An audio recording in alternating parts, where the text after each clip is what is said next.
2017 கணக்கெடுக்கும் போது 600 குடும்பம். அதுக்கு பிறகு நம்மளால சும்மா வருமா? புள்ள பெற்றுக்க மாட்டான். அப்புறம் அந்த பிள்ளைக்கு கல்யாணம் பண்ணி வச்சுக்க மாட்டான். அப்புறம் அவன் சும்மா நைட்ல ஈர துணி போட்டு படுத்துப்பான். அவனுக்கு புள்ள போடுறதுக்காது. அப்ப அங்க சிங்க குட்டி புலி குட்டி எல்லாம் போடுறதுக்காது. அப்ப குடும்ப தலைவராக நேச நாட்டுல பேர் இருக்குமா இருக்காங்க. இப்ப அந்த குடும்பத்துக்கு கணக்கு இல்லைன்றீங்க. அப்படி எவ்வளவு இருக்குன்னா அது ஒரு கிட்டத்தட்ட 600 பேர். இன்னைக்கு நம்மளுங்க எடுத்த புள்ளி விவரமாக 1195 குடும்ப அட்டைதாரர்கள் இருக்கிறாங்க. வீட்டுக்கு இவ்வளவு தொகை பிக்ஸ் பண்றாங்க. அப்ப இவங்க எல்லாருக்கும் கொடுக்கணும். அதே மாதிரி பாகம் பிரச்சனை பிரிச்ச பிறகு சென்ட்டுக்கு இவ்வளவு நிலம் பிரிக்கிறோம் அப்படின்னா முத்தரப்பு பேச்சுவார்த்தை உடன்படுறது எல்லாருக்கும் கிடைக்கணும். கிடைக்க சரி நீ என்ன செய்யற? இந்த என்எல்சிக்கு சாதகமா இங்க இருக்கிற இந்த பத்திர பதிவுத்துறைன்னு ஒண்ணு இருக்கு. அந்த பத்திர பதிவுத்துறை நிலங்களை அவசரத்துக்கு விற்கவும் முடியாது, வாங்கவும் முடியாது.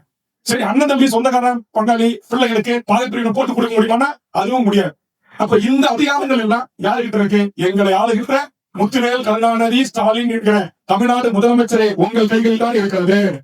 நீங்க முதல்ல இந்த வானதிபுரம் பஞ்சாயத்துக்கு உட்பட்ட இந்த தென்குத்து மக்களுக்கும் வானதிபுரம் மக்களுக்கும் பின்னாச்சிக்குப்பம் மக்களுக்கும் புதுநகர் மக்களுக்கும் நீங்க முதல்ல நல்லது செய்யணும். தமிழ்நாடு அரசு நீங்க அந்த ரிஜிஸ்ட்ரேஷன் இருக்கிற தடையை நீக்குங்க. நாங்க விற்கிறதுக்கோ பாகப்பிரிவினை செய்வதற்கோ எங்களுக்கான அனுமதியை உடனடியா வழங்குங்க.